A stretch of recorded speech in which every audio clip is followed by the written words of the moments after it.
Hey, folks, we're recording this about 2 days after the episode you're about to listen to because, as with many situations like this, things have changed significantly. Yeah, Friday must have been trash day because a whole lot of garbage came out about the OGL stuff, specifically from WotC, and we just wanted to talk about that a little bit. So we figured the easiest thing to do would be record a short intro that we can stick at the beginning, but I encourage you to stick around and listen to the full episode because it's still super valuable and super relevant talking about the legal situation for OGL. So, kind of where I don't know how close you want to start this, but the first thing I want to talk about is in the second paragraph. Oh, before we start talking about anything, we should clarify that on Friday, because we recorded the episode on Thursday night, on Friday, WotC on the D&D Beyond blog put out an update on the Open Gaming License OGL. That's the name of the blog post. And I'm just going to be really kind of upfront about my feelings on this. It's a lot of corporate speak bullshit where they're trying to cover their ass for the firestorm that they created through their bad business practices and poor thinking on things. Josh, you agree or disagree with my take? Oh, I strongly agree. I very strongly agree. By the way, this goes out to Mansedan, who I know loves when I just go off on a rant in the podcast. I think we can just go down it chronologically from top to bottom. Josh and I have both called it up, and we've each bolded parts that we want to talk about. I encourage everybody, we'll put a link in the show notes to it, but I encourage everybody to go read it themselves. We're not going to read the whole thing verbatim just because it would take too long. But you know, it's the kind of soulless mea culpa you would expect from a large corporation after they offended their fan base, quote, unintentionally, unquote. Josh, if you want to kick it off, we can just start complaining about things.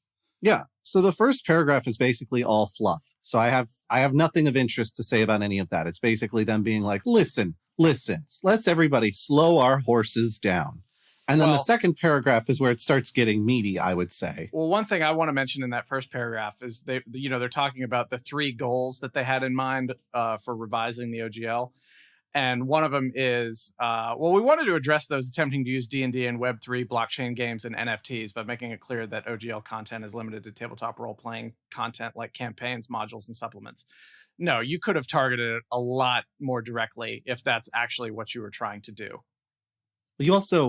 You put specific restrictions on tabletop content. You also limited VTTs in that process. Yeah. Like, we're not blind wizards. We can read the document. The cognitive dissonance and intellectual dishonesty required to produce this document astound me. So the second paragraph, they're like, driving these goals were 2 simple principles. 1, our job is to be good stewards of the game. And 2, the OGL exists for the benefit of the fans. Nothing about those principles has wavered for a second. Well, I don't think that's entirely true because you've tried to do this before with 4E when you were like, hey, we don't really like how we don't make money off of third-party publisher content in 3.5. So for 4E, we're going to have you purchase an OGL kit from us that gives you, quote unquote, the tools necessary to create third-party publisher content. Gee, I wonder, did you notice that there was not a lot of third-party publisher content in 4th edition? Did you also notice that they dropped that rule for 5e and all of a sudden there's a ton more third-party publisher content? Wizards, it's a shame Noah's not on this update that we're recording because this would be a prime opportunity for him to talk about Wizards just completely forgetting things and then spin that into a pitch for his Amnesia campaign, Forgotten Past, available wherever podcasts are. But yeah, it's amazing that they're willfully ignoring the historical context in which some of this is set. Well, they are hoping, I would assume, that no one else is thinking about any of that stuff. They're thinking about what's happening right now. What is the current situation? They're not thinking about context, and they're not thinking about previous action. Well, and let's also talk about the phrase, our drafts included royalty language designed to apply to large corporations attempting to use OGL content. Say what you mean. You were trying to put your competitors out of business. or at least Yeah. kick them out of your yard.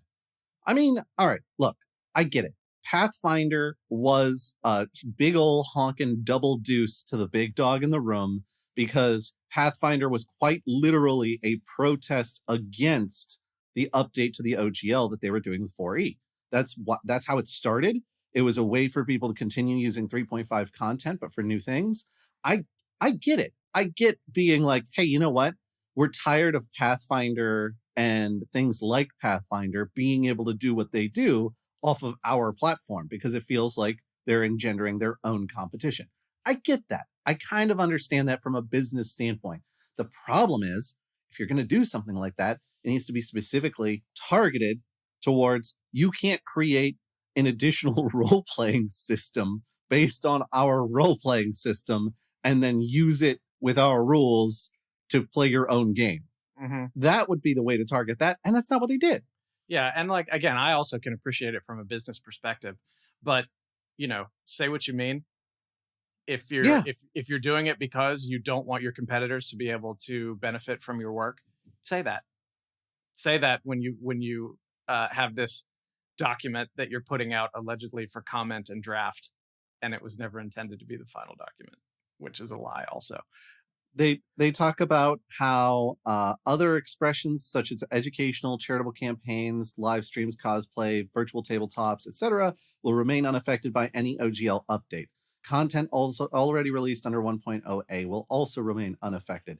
They make it sound like that had been their intent from the first place. But the problem is the 1.1 OGL explicitly said we're going to revoke 1.0a.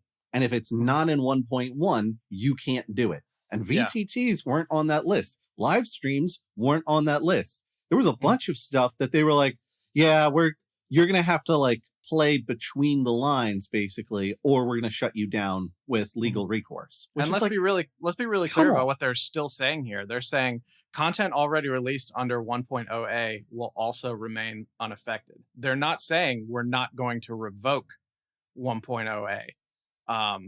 If you're still planning on publishing something in 1.0a, you're probably still going to be screwed unless you've already published it. I want to address the thing that I hate the most out of this too. Is from the paragraph previous to the one you mentioned. After they set up their explanation for, oh, here's why we were doing this, and it wasn't our intent to cause these problems for the community.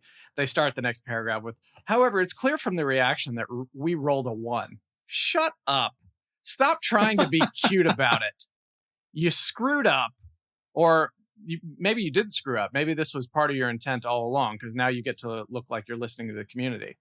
I mentioned in the main episode that maybe this is like a sort of a price anchoring thing where they leak this really draconian document and then they dial it back and it's still way in their favor, but comparatively it seems a lot nicer.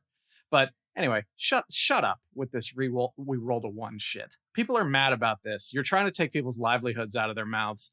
Now, granted, it was probably a bad business decision on their part to make the cornerstone of their business your gaming license. But still, like, stop being cute about it. You probably would not be pleased, Brandon, then to have seen the original version of this blog post, which, by the way, has been updated at least 3 times since it was published, where there was a parenthetical in one of the paragraphs talking about, this is why we had back license on your content, is so that we could protect ourselves from content creators saying that we'd stolen their ideas, which it's like the way you protect yourself from that is by showing that your idea is separate from their idea. Like that's I feel like that's not that complex. Musicians do it all the time. They had a parenthetical in there that said, because a lot of content for our system includes dungeons and dragons. Yeah. And it's like, guys, the cheeky tone, it's not a good time for it. Yeah, no, it's, I mean, you talk, like, people talk sort of figuratively about stuff being tone deaf a lot. Like, we're coming much closer to a literal interpretation of that with this. The next couple sentences I wanted to get into is, what it will not contain is any royalty structure. It also will not include the license back provision that some people were afraid was a means for us to steal work. That thought never crossed our minds. You liars. There's no way that thought never crossed your minds. Are you kidding me? Now, you could say we were going to be good stewards of this license. This was literally just to protect ourselves. You're a multinational corporation. No one's going to believe that, and no one should believe that. Don't say these things. Yeah. You can't be trusted with that sort of thing. No. One thing I forgot to mention. Earlier in the document, I had bolded this, and we've gotten past it, so I'm sorry I keep backtracking. But in addition to language allowing us to address discriminatory and hateful conduct and clarifying what types of products the OGL covers, our drafts included royalty language designed to apply to large corporations, blah, blah, blah. So the first part of that, I forgot to address. So they're trying to say that they were trying to prevent people, they were trying to introduce with the new OGL a way to prevent people from using discriminatory, hateful language, et cetera, et cetera, et cetera. That's what you've been for the last year and a half. We've been talking about you all doing that kind of shit. Please get off your high horse for 5 minutes. That to me reads like they want legal recourse against new TSR. That above and beyond the legal recourse they clearly already have. Yeah. No, they want to be able to go, hey, you know what? We're tired of you and your white supremacist nonsense, and we're shutting it down. Yeah, that's probably the most accurate. Yeah. That's what they want to portray at the very least. And I could see being frustrated that someone's using your platform to do things like promote Nazis. Yeah. But now, for anybody who's not up on the whole new TSR thing, go back in our episode list a few, and there's an episode where we really discuss sort of the legal situation between new TSR and Wizards of the Coast and the reasons for it and everything. I will try and call up that episode number before we finish this out. Yeah. That's a big paragraph. I suspect you've got something bolded in there that you wanted to talk about. The means to steal work paragraph. Oh, actually, I don't think so. Okay. Yeah. I mean, there is a lot of that is, again, fluff. Them being like, well, look, we were never gonna steal your things. That was never our intent. Here was what we were concerned about. Mm-hmm. When they're saying we never intended to steal it, if they're being honest with themselves, what they actually mean is, well, we didn't intend to steal it. What we did intend to do was assert our rights to content that was produced independently using the rule set we designed. In their mind, it's not stealing. It wouldn't have been us stealing it because we owned it in our legal sense. Mm-hmm. The last thing I've got bolded on here is in the penultimate paragraph that starts with a couple of last thoughts.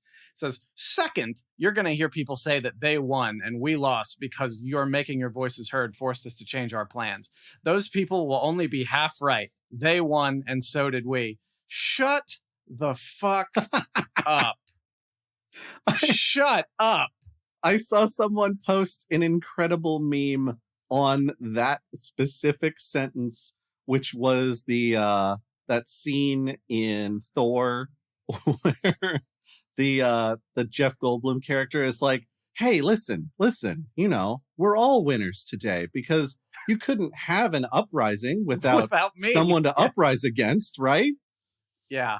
Oh my God. Just the like, this is just dripping with something and I hate it. It's like, this post should be a black hole because of the amount of bullshit that's packed into that sentence. It should have achieved enough density to collapse in on itself. It is absurd. Read the fucking room. I found the earlier referenced new TSR episode. It's episode 40, WotC and TSR lawsuit and other news. See, we even named it something simple so you can find it. we do try to make our things searchable. The last, you actually hit entirely my second to last bolded thing. My last bolded thing is, our plan was always to solicit the input of our community before any update to the OGL. The drafts you've seen were attempting to do just that. I have a problem with this. The problem that I have with this is that it's a lie? I don't know a lot of drafts that are just soliciting opinions that have sign-by deadlines. as, tentative on them. I don't know a lot of drafts of documents that are like, hey, if we could get your feedback on this, that have language like going forward, you will be required to. Like, excuse me? Yeah. This isn't you floating ideas. This is you borderline publishing a document, and then when it gets leaked and a bunch of people blow up your spot about it, you're like, oh, you know what? We probably should rethink this. So that sentence was written for a year from now, 2 years from now, 3 years from now, when people have forgotten what actually happened. And Wizards has this as a record there, because you're right. They said, like, Wizards sends out these surveys all the time to try to get people's input on rules, on product, on things like that. If this wasn't a lie, they would have done something like that. They would have had focus groups for it. This isn't what that was. This was them getting caught with their pants down and then shitting themselves. God, that is not a mental image I needed on this fine Saturday afternoon. Dungeons and diarrhea. Oh. So, grand scale, I'm glad that they're walking it back. I'm pleased to see that they've realized the error of their ways. The problem that I have is that they've realized the error of their ways, but you have to replace all the S's in that sentence with $signs. Somebody was pointing out the other day, I don't know how accurate this statistic is, but I could believe it, that when 4E was in its high, like at its peak, Wizards of the Coast had about 50% of the market share for TTRPGs. Now with 5E, where it's currently at, well, before we started burning things to the ground and people started ditching their D&D Beyond subscriptions, Wizards had an 85% share of the market for TTRPGs.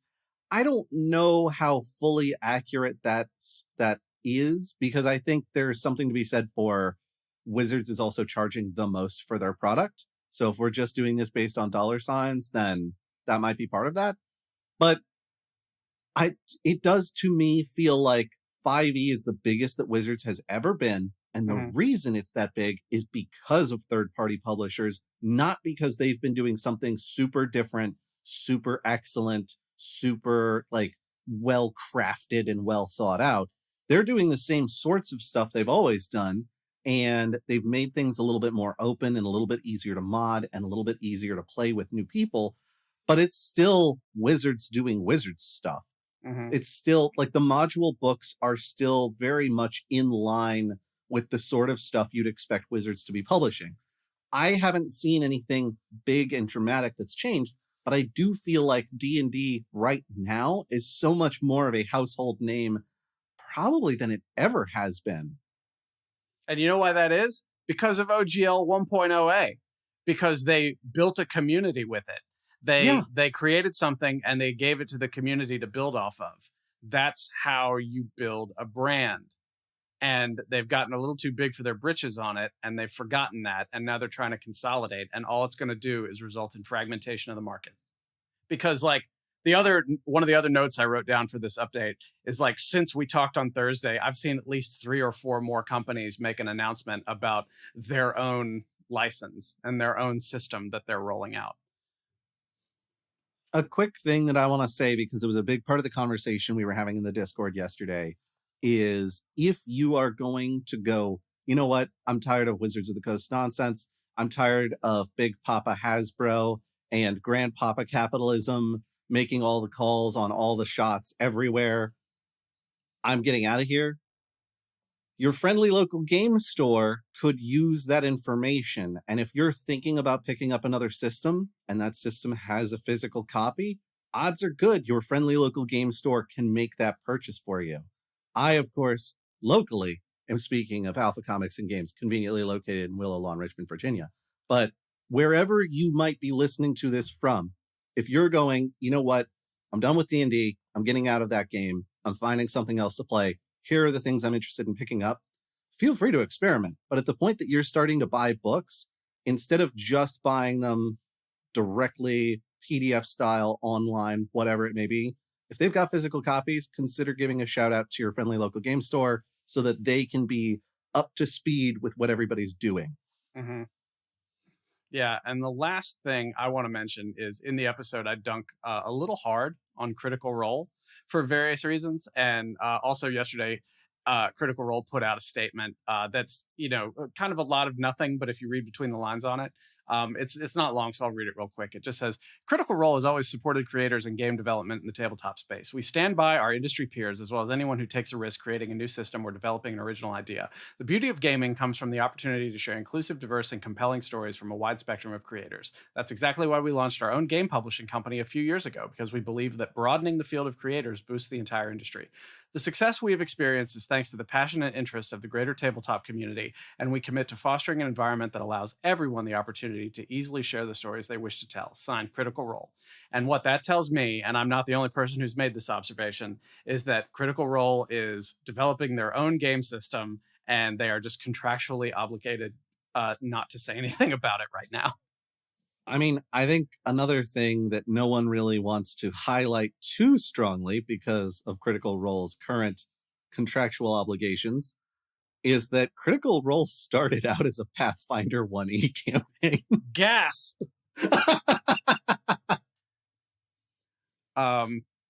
Yeah, so I just felt like it was fair to mention that because I think I may have come very close to saying something like Matt Mercer's a sellout, maybe.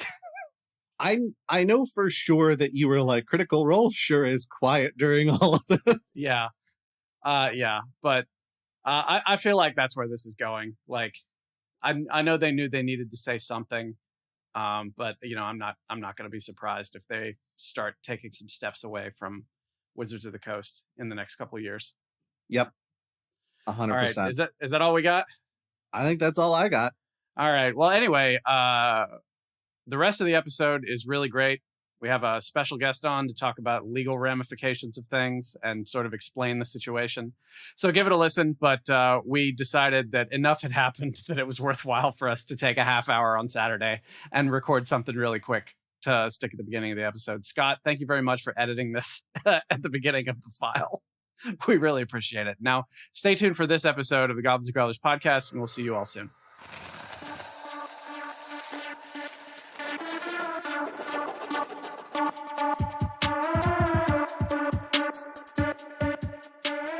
Hey Goblins, Brandon here.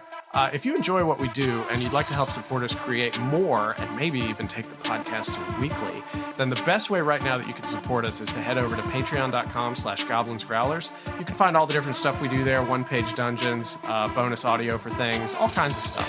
So head on over there, and even if it's just $1 or however much you're comfortable doing, or if you can't put anything toward the Patreon, just tell a friend about it. Tell somebody about the podcast. That's another great way to support us. So patreon.com/goblinsgrowlers, and we'll see y'all soon.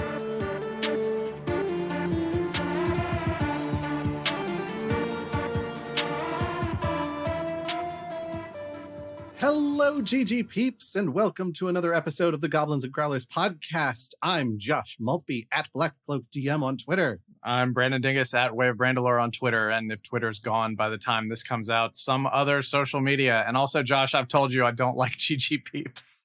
We've had this discussion. I love GG peeps, and you will fight me, sir. Josh, be polite and introduce our guest.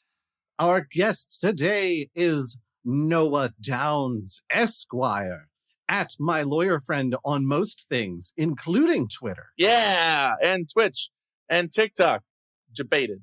Yeah, and also like last time I was on, you guys were talking about GG Peeps versus like GG Sheeple or whatever. It's an ongoing discussion. Yeah, I'm starting to realize that. Do you need a lawyer? I let it ride for a little bit, doing just like, hey folks, or hey everybody, or things like that. And then no one could make a conclusive decision about what would be a good name for our fan base. Like I posted it to the Discord. I was like, what do you guys want to be called? What do you want to be called? Right. And there was nothing, no agreement anywhere. And I was like, then we're back to GG Peeps. Yeah. To answer if you all hate it, then you have to come up with something better. To answer your question, Noah, we might need a lawyer, but only if they're a cool lawyer. Hey, you know what? That's me. I'm a cool lawyer. I'm my lawyer friend. And let's just get this out of the way before we get started here, so we don't have any weird segues. Noah has a podcast called Forgotten Paths that he's going to try to find a way to sandwich into this conversation somewhere. It's an amnesia campaign, and they're in like season 2 or something now, and he's a panda bear. So anyway, listen to Forgotten Paths. That's mostly right. You're clearly not caught up though, and I won't tell you why. Oh boy, I know why. Yes, I know why, and I'm not caught up either. I know, but yeah, no. I have other things going on in my life right now. That's fair. I also need to do a legal disclaimer real quick, so I'm gonna just knock that out of the way. So, hi, my name's Noah Downs. I'm a lawyer, but I'm not yet your lawyer, unless I actually am your lawyer. In which case, hi, client. In the event that you are listening to this and you're hearing legal advice, it's not legal advice. It's for general informational purposes only, which means that this does not create an attorney-client privilege relationship, and anything that I'm talking about is just, for funsies. Your situation might be different, and so you should always consult with a local legal professional. I am available for hire. However, you have to hire me, and I'm not currently your lawyer. TLDR is, don't try this legal advice at home. Go to a friend's house. Scott, when you're editing this, can you snip out some of that stuff so we can just make a Noah's appearance soundboard so we can just mash buttons every time he comes on? Stop. Oh no. Yeah, I'll make prank calls to Domino's with it, just like an Arnold soundboard or something. Okay. I'm just picturing you calling Domino's and being like, "This does not constitute legal advice," and they're like, "Okay, but what do you want to order though?" Legal advice. For informational purposes only. Go to a friend's house. So, anyways, we've got Noah on the show this time around because everybody's talking about Wizards of the Coast and OGL and the complete and total firestorm that has erupted in recent weeks from that. And even today, as we were preparing to have this conversation, Noah is like texting us like, this whole thing is changing. We really shouldn't talk about anything specific. It was rough, buddy. So for filthy casuals and stuff, can you just give a quick summary of what's going on, Noah? Yeah, absolutely. So everybody, there's this game called Dungeons and Dragons. How far back do I have to go? We got to start with Gygax. We got to really give the context. So way back when, hang on, let me. No. Josh, you leave those Colossus roars in National Harbor. On July 27, 1938, the world changed forever.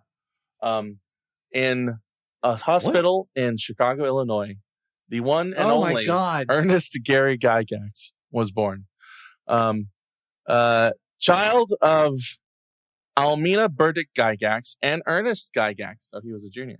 And the three nerds from the East followed the star and to the Midwest. He had a fight with Dave Arneson, and then we got D&D. So yeah, they brought gifts of Mountain Dew, Cheetos, and deodorant and sad boy music. But anyway, so yeah, D&D.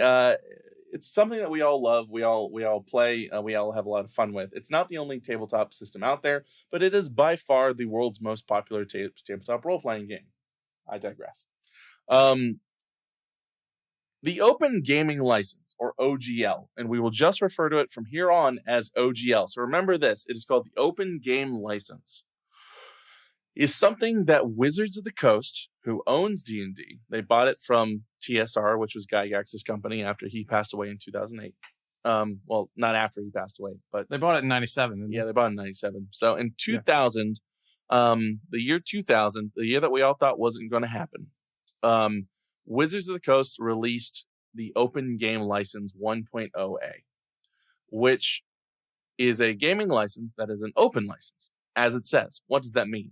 Effectively, it is a license that anyone can use as long as they refer back to it. And what it allowed was for creators to make and sell and use and publish adventures, monsters, monster compendiums, items, all sorts of things using the D&D system reference document, which is what we call the D&D SRD. Not every single aspect of D&D is in the SRD. What we have is the certain things are specifically excluded, like the Beholder and a few other spells and stuff like that. But for the most part, everything you need to play the basics of D&D is included in the SRD, which means that you... I like to refer to explain it to people as just the free rules with enough to get you going. Exactly. And so the open game license, was around for 23 years. And it allowed Wizards of the Coast to publish like the keystone works of D&D, like about 5 works a year, whether they be adventures or compendiums or anything like that. And then it also allowed Wizards to let other people build D&D. It built a community where people could publish, like I was saying before. So the pressure came off of Wizards to cultivate and create content year-round and employ hundreds of artists and writers to make sure that this ravenous fan base that was growing every single day was fed. Until like 2 weeks ago. Keeping in mind today is January 12th, 2023. I know we don't like to date things, but I'm doing it. And so that license was in place for 23 years, and it gave rise to some amazing publications and publishers. So, for example, Paizo, publishing Pathfinder, was created under the OGL. You have Kobold Press, Hit Point Press, both rely on the OGL to publish their adventures. DM Dave, the Griffin Saddleback. All of these relied on the OGL, but it goes past all of that. You also have individuals who are creating things under the OGL that you're not even thinking about. For example, Star Wars. Star Wars released this wonderful game. Tell me if you've heard of it, guys. KOTOR, Knights of the Old Republic. Mm-hmm. I played it until 4 or 5 in the morning, many times back in the early 2000s. Yeah. Now, Knights of the Old Republic, that's the one with the purple jester-looking guy by Sega, right? And he's kind of jumping around and collecting things. What are you referencing? Nights into Dreams. Oh, Josh, that is an F side cut. That Josh, that makes me really upset at you. Anyways, you're so welcome, but please go on. Yeah, of course. So Knights of the Old Republic 1 and 2 is based on the Star Wars D20 RPG system, which is actually based on the OGL. So the advancement systems in those video games is based on this open gaming license. Well, Wizards of the Coast said, hey, Papa Hasbro, who's since bought Wizards of the Coast since the OGL was published, decided that D&D is under-monetized. And so they they said, we're going to revoke the old OGL, the one that's been around since the year 2000, and issue a new one, OGL 1.1. And it's caused absolute chaos. Obviously, I figure we'll get into what specifically is in 1.1, but that's the scene setting. Wizards, TLDR, people are going to have to start paying Wizards. Yeah. Well, real quick, I think it's messed up that Papa Hasbro is like, you know what's really under-monetized at Hasbro is these Wizards of the Coast products. I think we really need to be doing a better job of monetizing those when they are 50% of our annual revenue. Yeah. It's wild. That's grandpapa capitalism talking. I hate capitalism. It's killing D&D. And so some of the things that are salient to discuss that are in OGL 1.1. One, it's requiring creators over a certain size and get a certain amount of revenue to pay a 25% license to Wizards of the Coast once they hit a certain revenue threshold. So basically, if you have a super successful Kickstarter and it goes over that revenue threshold, you're suddenly going to start getting cut into. And I can go into specifics on this in a little bit. It also granted Wizards the right to reproduce and resell your works without your permission, or authorize other people, like Critical Role or something like that, to do the same. Basically, it divorced your ownership of your works from you, and also, in certain cases, required you to pay a license. And worth noting, the word he used was revenue, not net sales, not profits, revenue. Yeah. Mm-hmm. So if you surpass that threshold and you are making something that is just barely above cost, they're still taking 25% of whatever you've got. Yeah. Better minimize those variable costs. Yeah. To kind of dive into exactly what the proposed initial costs were, or it was a 3-tiered royalty system. Oh my God. Man, you're going to have math nerds and legal nerds listening to this and like, oh yeah, 3-tiered royalty system, net revenue, net sales, gross revenue. And then you're going to have everybody else that's just like, okay. And then they're going to move on. It's another lawyer episode.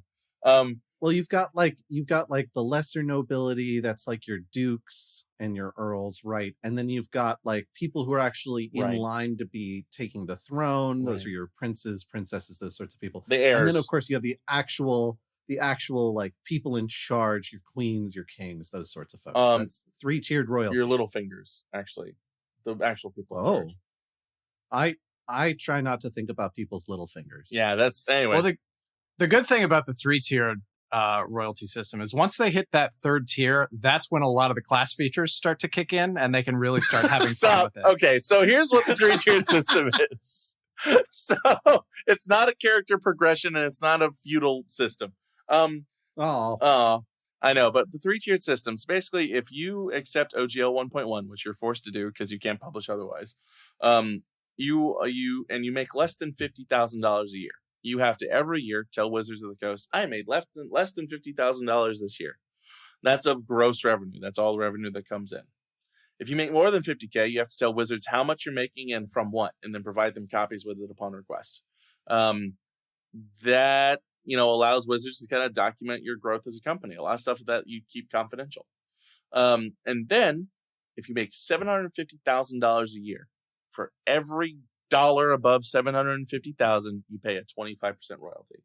So, for example, if you make $750,000 and $1, you have to pay a quarter, which doesn't sound like a lot. And you're also thinking, hey, I've never made $1 off D&D in my life. I don't have to worry about that. That's not necessarily true. That $750,000 threshold is actually very specifically crafted because that's where most successful Kickstarters kind of hit. Like you see these $80,000 and $60,000 Kickstarters, good for them. That's fantastic.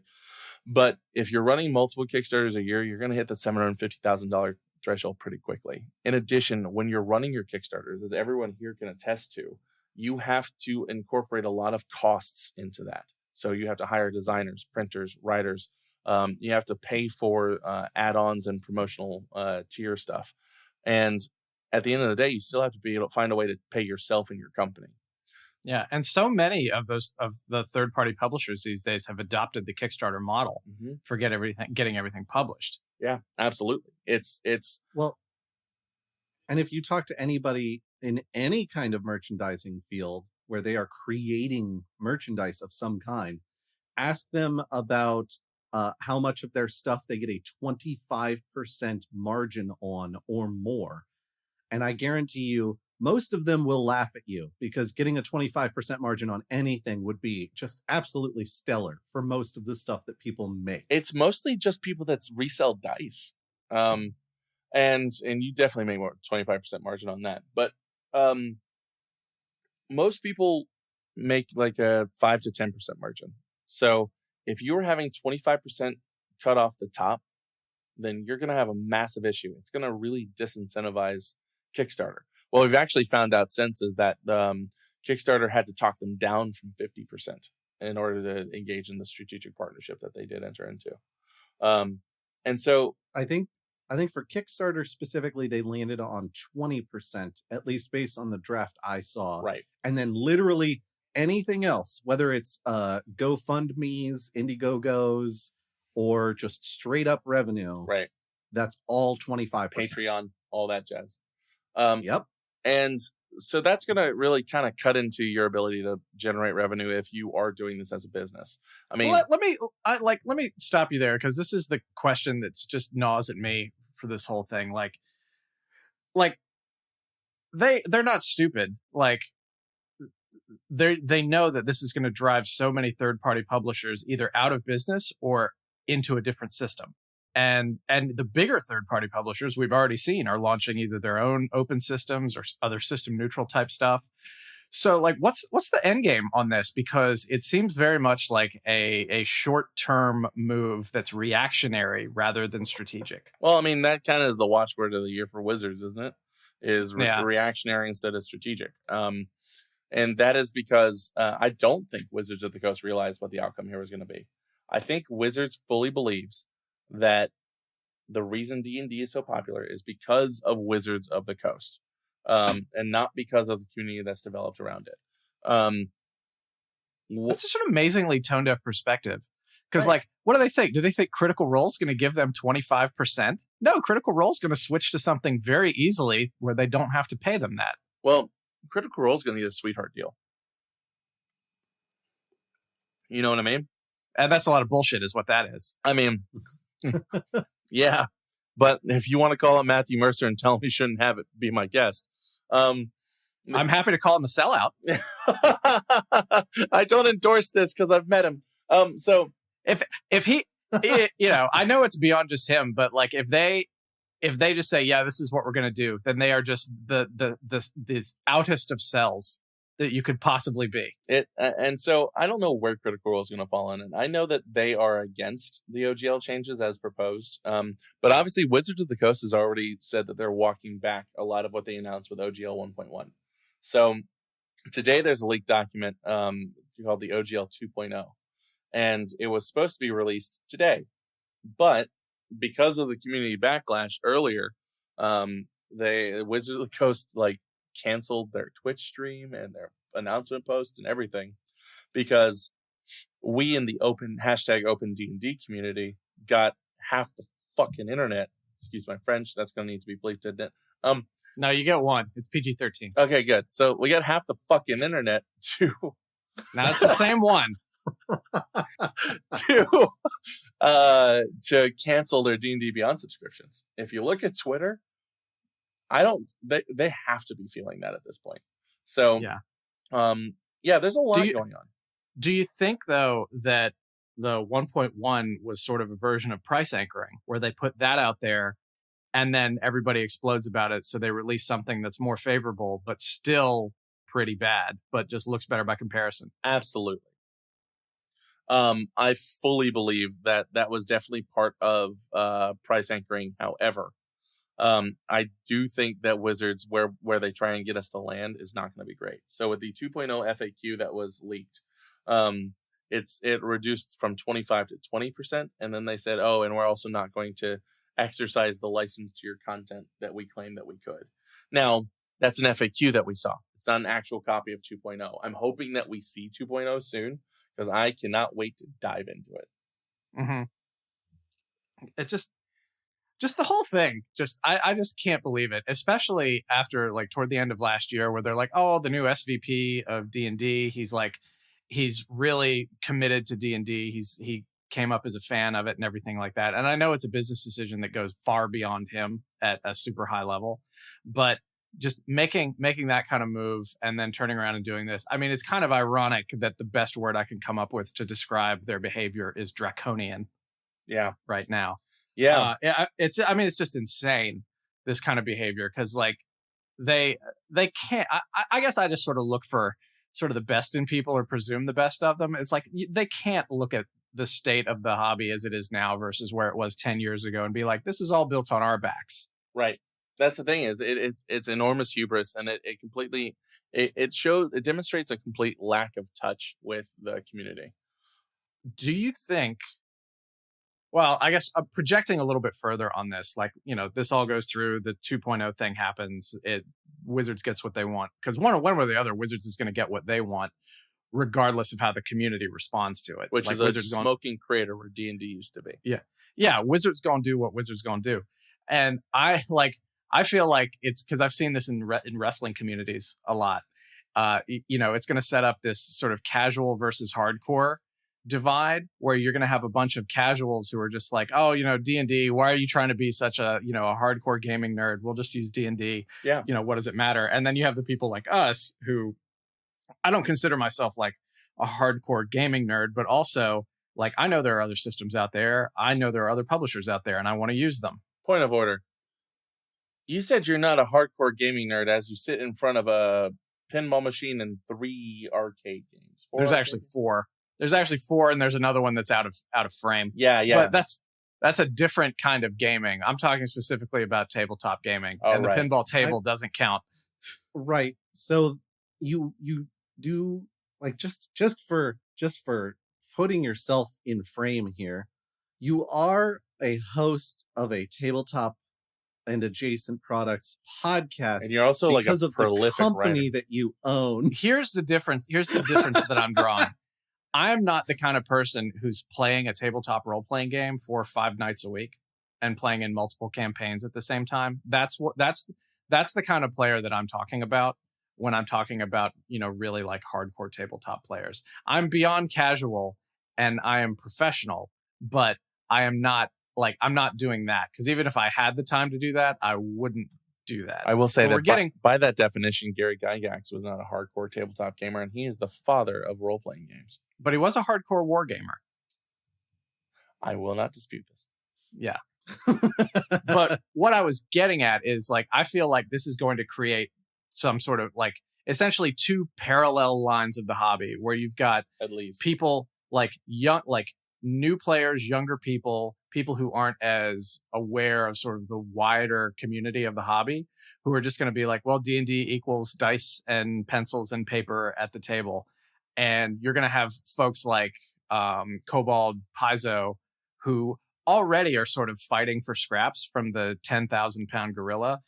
Their market share is going to be fractured even more, because they're going to be like, well, you can play our stuff, but I mean, you do have to learn this new system. And even if it's analogous, like as legally analogous to D&D as it can possibly be, that's still going to be a barrier to entry for people. Yeah, I think that it's going to cause a lot of friction in the hobby. Here's the thing. D&D was convenient because everyone was writing for it. There's a lot of amazing systems out there. We were just talking about this at MagFest. And I think that, Paizo just announced that they're working on a new D&D open license. DM Dave, as of this writing, has talked about how he is going to be publishing under the Creator Original Open license. Somebody very cool also wrote that. Yeah. I had a chance to skim through the SRD you sent me this morning before work, but I'm going to try and read it in a little more detail this weekend. Yeah, and so I think that it's going to lead to a lot of fracturing in the hobby, because here's what we kind of see developing right now. Is we see Wizards going off and just saying, fuck this. We hate you guys, and we're going to take all your money. Not really, but that's a paraphrase. We're going to take 25% of your money. Yeah. Then you have like this old boys club of Paizo and Kobold Press and that crew saying, no, screw them. We're going to fight this all the way. Here is our plan, but we're the old boys club, so get on board.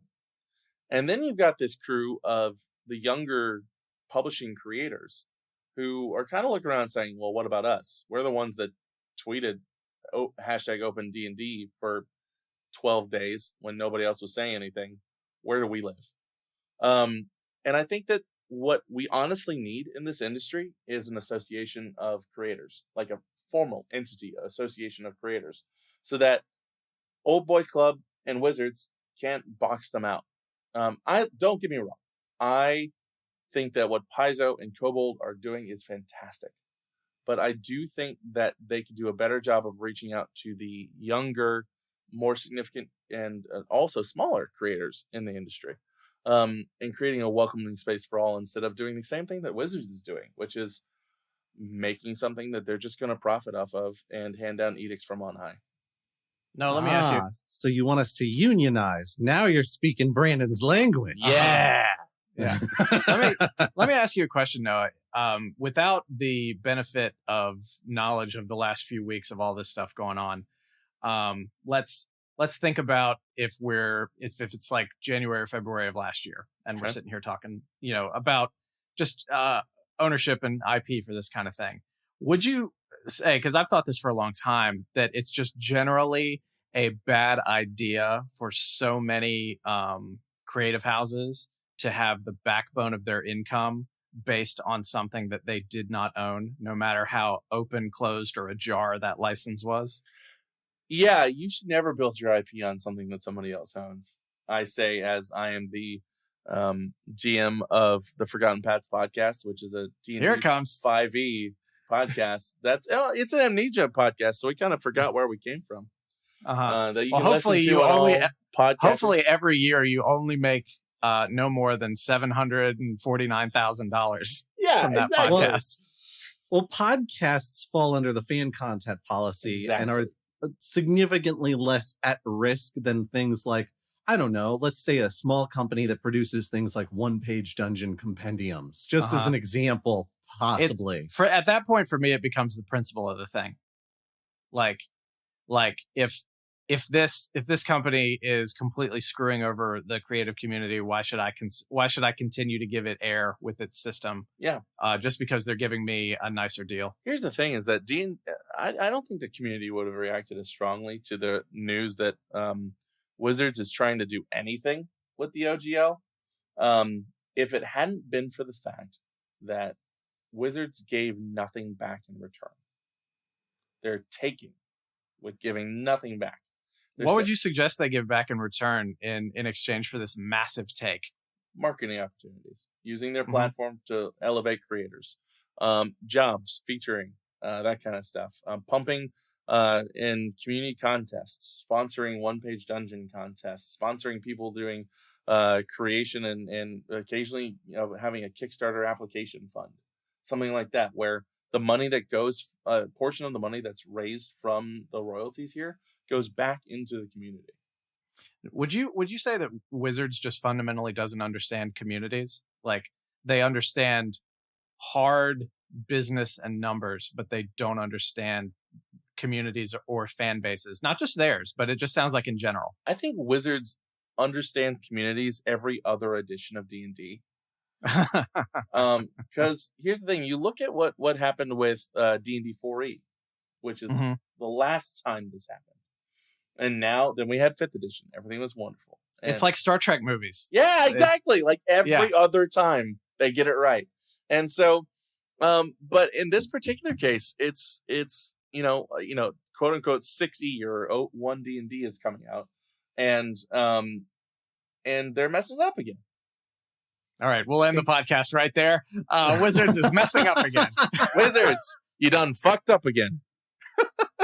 A conversation I had with another owner of another small publishing company that has worked with OGL content up to this point. While we were at MagFest, literally on Sunday, right before we left, trying to recall the name of the company. He couldn't give me a business card because he didn't bring any. It was like, I think it was IO Publishing. Oh, anyway. Oh, was it the conversation? Games? Maybe. Listen, let's vendor name halls are off loud, and it name was off Sunday. all the small publishers we know. Well, yeah. Let's just quick shout out to Ninth Level Games. They're fantastic. So. It was a conversation held in the vendor hall after I had been up until 3 a.m. playing games in the Indiecade. So cool. Let's just say my memory's not great to begin with. This sounds like and it was hard to hear someone talking. So moving on from the specifics of who I was talking to, because I don't recall exactly. And if you're out there, shout yourself out, because I will absolutely promote that. This is doubly funny for me because you never mentioned this to me at all while we were there. Because I knew we were going to talk about this on the podcast. This podcast you invited me to yesterday? We talked about this. We talked about inviting you to the podcast. Literally, I texted Josh during a panel we were doing when all of us were doing the panel and said, hey, we should have Noah on to talk about this. That's fantastic. The conversation he and I had was that we, as small publishers, are kind of nervous about the concept of the community fracturing. We are community builders, especially as smaller publishers. We rely a lot on there being a large community of people who are interested in these sorts of products. If we're creating something that's wholly new, wholly original, completely cut from its own cloth, then how do we don't have the marketing money to be able to be like, oh yeah, like, here's why this is really cool. Here's why you need to be on board with this. And he was saying to me, that his big concern was precisely because this was before Kobold Press had announced their Black Flag initiative. This was before Paizo had announced, I'm trying to recall what they're calling theirs, but it was before they had announced these things. He was like, I'm afraid that some of the slightly bigger publishers are going to go, how about everybody comes under our banner? And then we have to try to migrate everything we've been doing for years under someone else who may or may not treat us right as well. And I had to fully agree with that as a concern. You know, like, I don't want to migrate under a banner of some group that maybe looks out for my best interest, which is why I thought the cool concept was a much stronger idea, because that's something that's a little more unifying. That's something that's a little more round table for everyone. It's the sort of thing where everyone who is bringing something to the table has a voice at the table. Yes. I agree with all that. The other thought I have too is, quick shout out to Raging Swan Press, which is a fantastic publisher. They actually inspired me when I was accidentally starting Goblins and Growlers once upon a time. But they publish their adventures in like 3 different formats. One of them's 5e, one of them system neutral, and then one of them I think is Pathfinder. But I always bought and downloaded the system neutral versions of it, because if you're even like 1/4 competent running a game, you can go through that story and just make calls of what kind of checks you need people to run and what's applicable.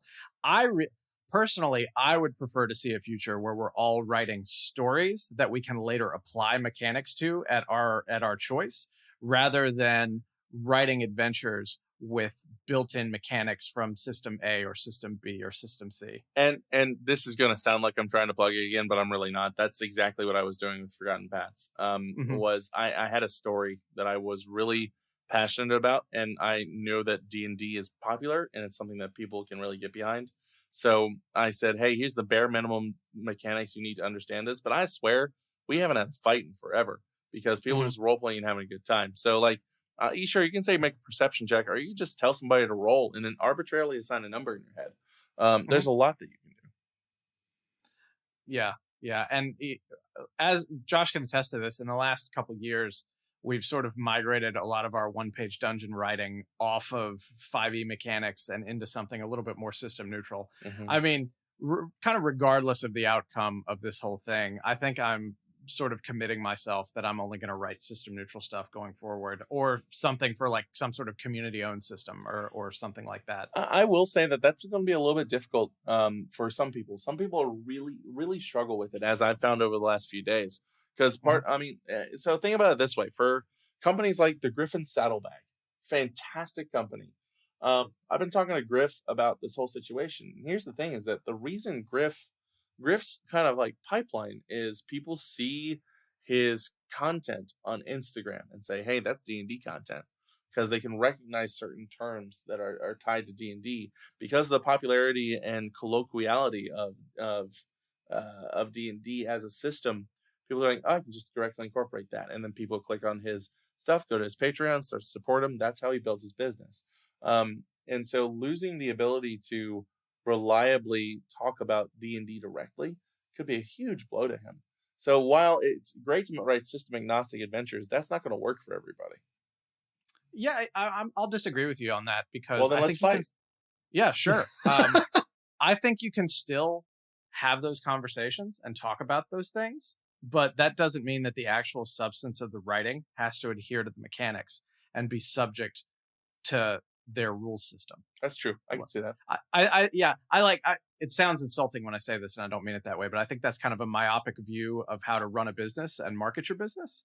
I think that's when you need to take a step back and look sort of more broadly from a solutions oriented perspective of like, how do I overcome this, rather than, oh, this is going to crush me. Griff, if you're listening, Brandon hates you. Yeah, you can get me at Way of Brandalore on Instagram and Twitter. Here's the thing I'm going to say on that. And this is not to bring out full on middle manager energy as I so often do when people are disagreeing in front of me, but one of the appeals of being able to write something that has a system at least loosely attached to it is that the person you are selling that product to does not then have to do their own work when they get home. They can just take what you've written and slot it very neatly into whatever they're already playing and just run with it. And I don't think Kobold Press can go completely system agnostic. Kobold Press that makes sense for and what they Paizo do at could all. go system agnostic. They're big enough that they could do that and But really it not miss a beat. would affect their bottom line. Noah, anything that happens after this point is going to affect people's bottom line. And creators are faced with a choice. They can either knuckle under to whatever WotC decides to do with the thought that, like, oh, well, if I don't sort of kowtow to WotC either through money or marketing or using their terminology to help push my sales, then nothing's ever going to change. They're going to maintain their dominance. The only way anything's going to change is if people like step back and acknowledge that they have basically allowed a monopoly to occur. Not only have they allowed a monopoly to occur, but they have put helium into that balloon every time they roll dice on their table. And they're gonna have to change it. So you think the only way to save the planet Earth is to leave it? Exactly. We have to start building the ships now. Also, is it kowtow or is it kowtow? I always thought it was kowtow. That distracted me so much. It never really heard did. it pronounced Not gonna lie. before. Well, here's my senior manager energy. I am a professional writer and editor over a content division. So that's how I pronounce it. I'm paying attention for the next 3 minutes, but I'm actually Googling this. The thing I'm going to say on that is I think there is a better solution than leaving systems behind. I think the solution is Linux. Mm-hmm. We create something that is a loosely enough generated system with terminology that is open and it's free and anyone can use it and it's not GURPS, but that but that you can kind of what did the robot say? I heard the robot say something. It said kowtow. My refutation of that AI generated noise right there is, how do you pronounce the acronym for Knights of the Old Republic? KOTOR. KOTOR, but isn't kowtow with W's in it in two places? It's got W's in it, bruh. It's got W's. Whatever. So you know what you're doing. You know what you're doing. You're serving Wizards of the Coast interest by trying to deflect the subject of this conversation. No. I will say I don't think we should leave the planet Earth. I think we should try and stay with it because it's the planet Earth that we all know and come to love, and we've cultivated it and tried to make our home here. And so I think that planet Earth being D&D 5e. The thing is, though, like obviously these other systems are fantastic. I would love to go to Dantooine, but I can't. Because I can, but it just takes a long time to get there. And so if I can stay here, that'll be super dope. I like it. It's comfy. And so the problem is when you've got the Elons of the world that are just ruining the place. And in this case, Wizards of the Coast is Elon Musk. But what's your solution for fixing it though? Because it's one thing to say that, but we're talking about a public company here. I'm so nervous that we're going to get a defamation where WotC is like, how dare you call us Elon Musk? And then Elon Musk will get us defamation for, anyway, go on. He'll just take us off Twitter. as he'd call it. So I mean, here's the dealio is that I think that what's going to take is somebody standing up to Wizards that has nothing to lose. And that doesn't mean Paizo has the resources to stand up to Wizards, but they've chosen not to. I think that they might fight it, but I think that they're probably just more than likely just going to move on. That's what they had something in their press release that was like, we'll fight this in court if we have to, but we don't want to, which seems like it was put in there just so they could say they were willing to do it. Yeah. What this is going to take is a small publisher with nothing to lose and nowhere else to go. someone who isn't being listened to by any camp, and said, hey, this is what we do. So we want to stay here because we don't have the resources to get a rocket ship and go. So what you're telling us is we need a hero. We need a hero at the end of the night. Yeah, I do. I mean, companies like Goblins and Growlers are perfectly situated for that. There is a certain this value. Reminds me of a conversation we had some days ago. There is a certain value to being our size and being publishers. That's what she said. Oh my God. I was going to say, and to be. It's a dick joke. The other thing I was going to say, there's a benefit to being our size and being owners who also have day jobs. Is that if Goblins and Growlers goes super bankrupt because WotC sues our pants clean off, we just shut it down, baby. We close those doors. Yeah. We open new doors elsewhere. Like, it's not a big deal. Yeah. I have a feeling our attorney should not be encouraging this kind of open conversation. Hey, listen, did you hear a disclaimer? I'm not your lawyer right now. I'm a lawyer. Noah has suspended the rules of his representation of us for the duration of this recording. But seriously, I do think that it is worth it for somebody to stand up. Because at the end of the day, I think that they might have a claim. What does that look like, though? It is. Here's the wonderful thing about the OGL 1.0a.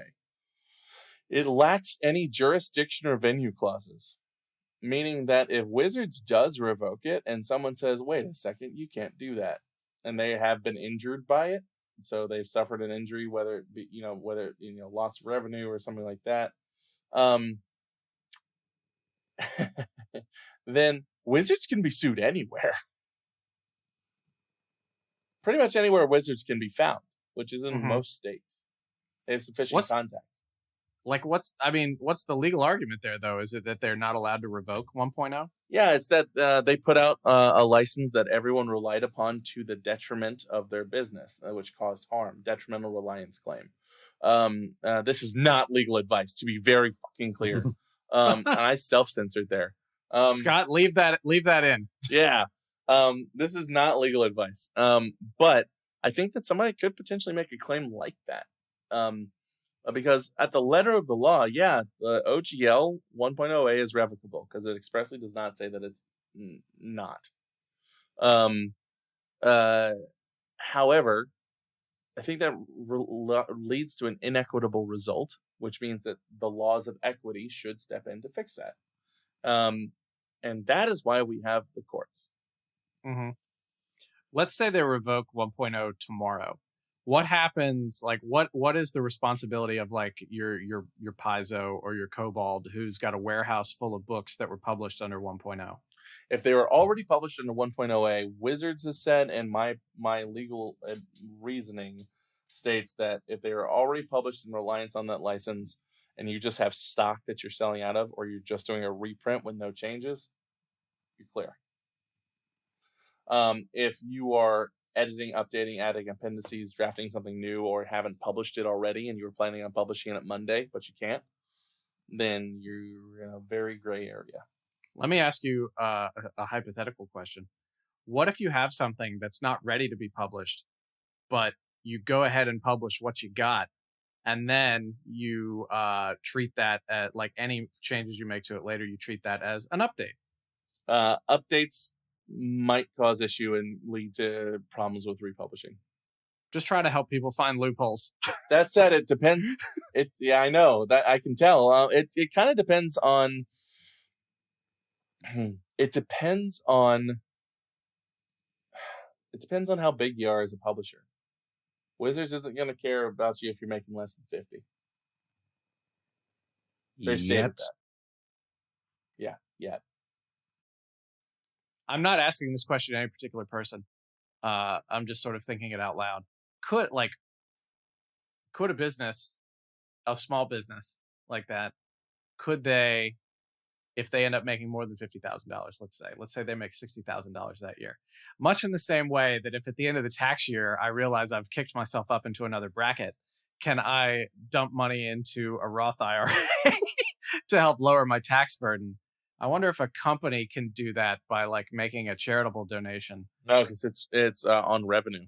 Yeah, Okay. it's gross income, not net. Okay. So you're taxed on your gross income, yes, but you get tax breaks for things like contributing to a Roth IRA or charity or things like that.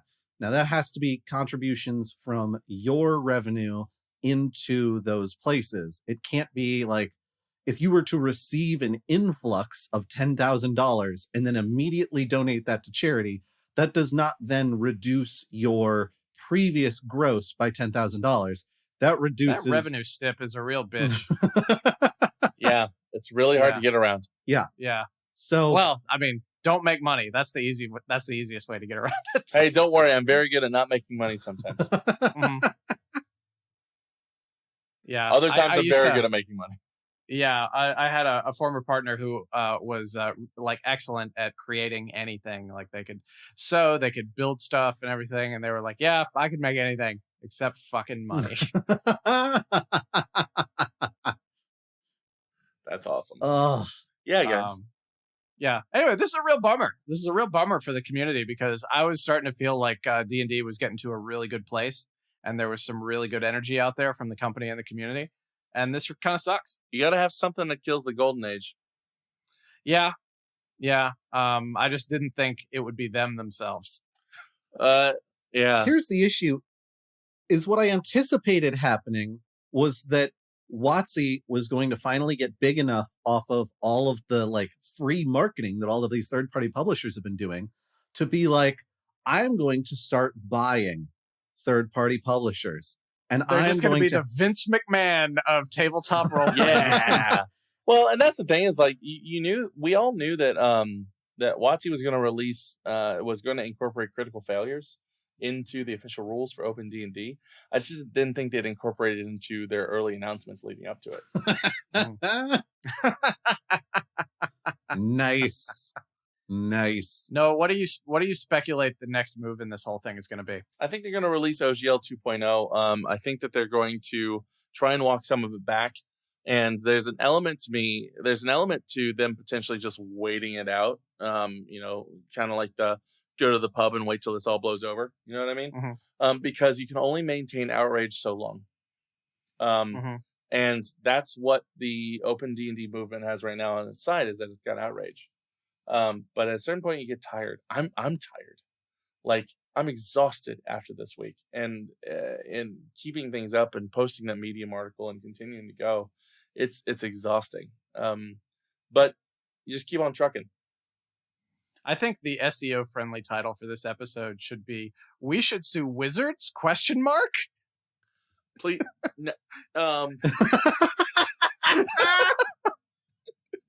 huh. As your lawyer. Go for it. I love the question I'll mark on the end of that. Well, I mean, if you sue Wizards, I make a lot of money.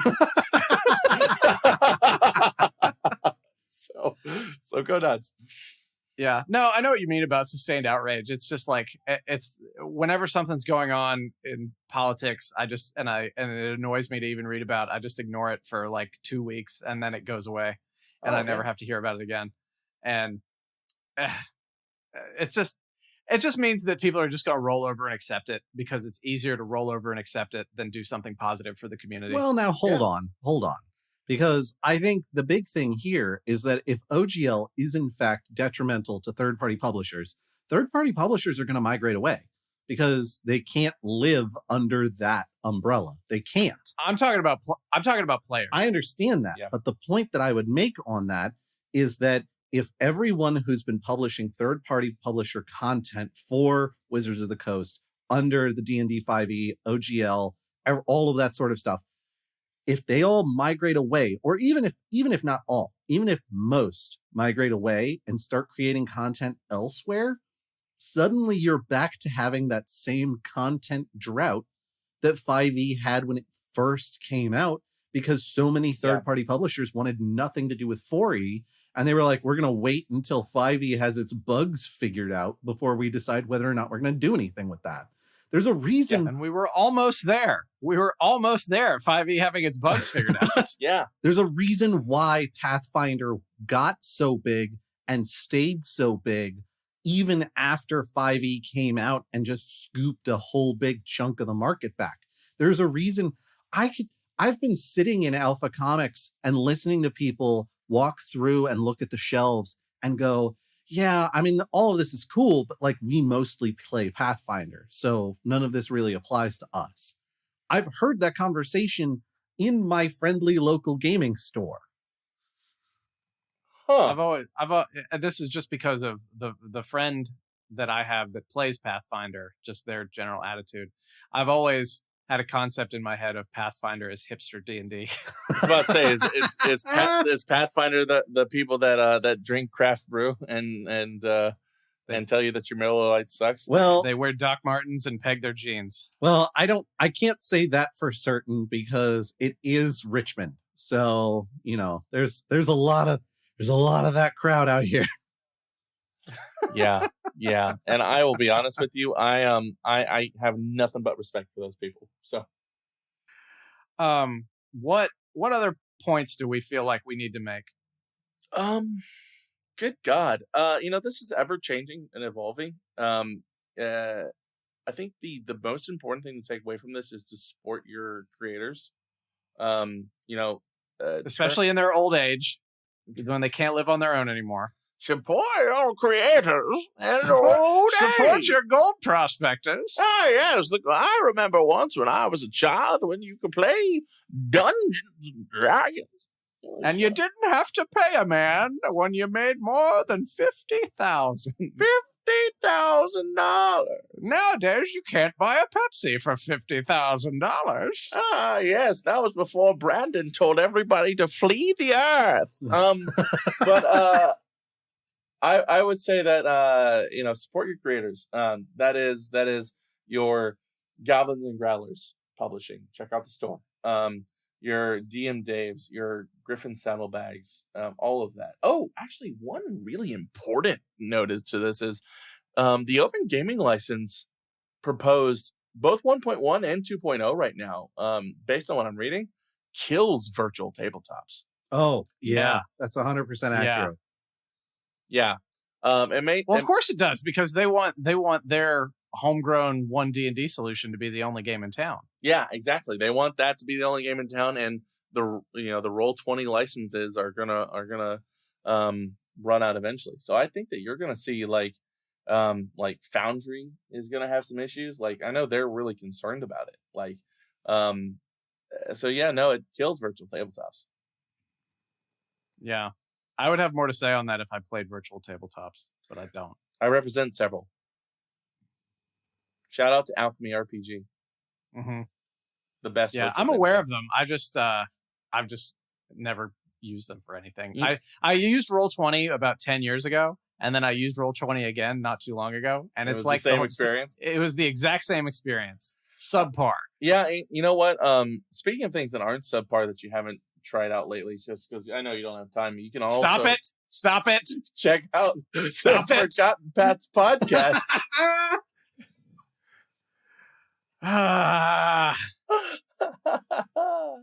Josh, what else should people check out? Well, I think if they're going to be checking things out, they should come over to Discord, which is where we spend all of our time. Well, where I spend all of my time. Noah, to a certain extent. Bit.ly. I spend a lot of time there. Bit.ly/Goblin Discord is where you can find the Goblins and Growlers Discord. Noah, where can they find the Forgotten Paths Discord? You can go to ForgottenPathsPod.com. That's where you'll find a link tree that'll link you to our Discord, our Twitter, our episodes on Spotify, Apple, everything. We have new episodes coming out all the time. As of this recording, we have 47 out. We've recorded 49. If you just want to figure out if you like it or not, if you like our style of play, you can check out our holiday episodes. It's a 4-shot. But dive in from episode 1 and tell us that you came. But yeah, it's ForgottenPathsPod.com, and you can also find me at my lawyer friend. Josh, let me rephrase my question a moment ago to you. if you were to say, ask your lady friend what people should check out that we produce, what would her answer be? I think if you were to ask Alex, the owner of Alpha Comics and Games, conveniently located in Willow Lawn, Richmond, Virginia, what you should check out that is a Goblins and Growlers, possibly a product. I think she would probably point you towards one of our 4 adventure books, 3 of which are OPD collections, single shot adventures that you can run in the course of about 3 hours on average. She might point you towards our custom character sheets, which currently are 5e based, but we'll see how long that lasts. She might even point you towards some of our custom designed shirts, some of which Brandon has designed with the very wholesome intent of getting the attention of larger legal entities and making them angry so that Noah can have just a little more work to do for us. Jesus Christ, Josh, how many times do I have to try to push you to talk about Quid Pro Roll? There's so many things to talk about, Brandon. And that's all the time we have. I just like the idea of telling Alex that I gave you 2 opportunities to plug the podcast and you took neither of them. I plugged the store instead. You know what? Like, that's where she actually makes money. We haven't made a dime off of, well, I take that back. Patreon is a thing. The people who support us on Patreon are heroes and champions, but we haven't made like direct money from Quid Pro Roll until Noah Josh, gets us some sponsors. Noah. There's a non-zero chance that people might listen to this who've never heard of Quid Pro Roll before. Can you please, for the love of God, encapsulate a summary and tell them about it? Jeez. Fine. Quid Pro Roll is an actual play podcast where our party of adventurers is trying desperately and feebly to bring dragons back to their world. Brandon plays a over-the-hill 1970s style Southern wrestler who is placed in a high fantasy world and makes sense there somehow, even though we managed to work wrestling into, I think at this point we're down to like every 10 episodes or so, but it features pretty prominently in the podcast. I play a stealthy, shadowy, half-elf rogue. It turns out that everybody but Brandon's character is somehow related to nobility. There's a lot going on in there. Go check it out. Pull up the most recent recap and run from there. My character believes in meritocracy. Thank you very much.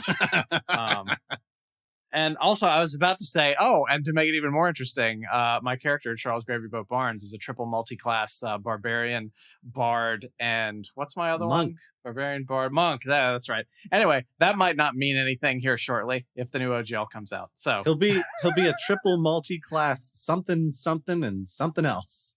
Unless we probably won't even use the term multi-class. We might migrate to a system that has a native professional wrestler class, and then we'll just go from there.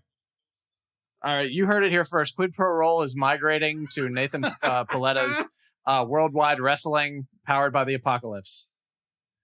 Huh. I'm sure Alex will be thrilled to hear this news. She will. She'll wish you had never mentioned Quid Pro Roll. But anyway, I would just like to do a quick shout out to my friend Josh in South Africa and my friend Tony in the Pacific Northwest in Washington State, close to the home offices of many of these publishers, because they've never listened to this podcast before. And when I mentioned to them in the Discord the other day that we were probably going to have an attorney on to talk about the OGL stuff, they finally said, "Oh yeah, I'd listen to that." So I'll hold you guys to that. Noah, do you have any final thoughts or want to, sneak in one more Forgotten Paths plug? That the OGL 1.0A was an incredible boon to the entire tabletop industry. I'd be really sad to see it go, because if you really think about it, Wizards has really forgotten its path as to where it came from. And if you want to hear more about Forgotten Paths, you can check out the Forgotten Paths podcast, available wherever podcasts are downloadable. All right. Well, thank you, everybody, for listening. I hope you found this informative, enlightening, and thought-provoking, because we always strive for the highest standards of journalism. and the highest standards of discourse here at the Goblins and Growlers podcast. As always, I am Brandon at Way of Brandalore on Twitter and Instagram. And I believe also on our Discord, bit.ly/Goblin Discord. So find me there. Josh? I'm Josh Maltby at BlackCloakDM on Twitter and Discord. And I am Noah Downs at my lawyer friend. Everywhere. Everywhere. All right. Thanks for listening, everybody. We'll be back next time. Bye, y'all. Peace.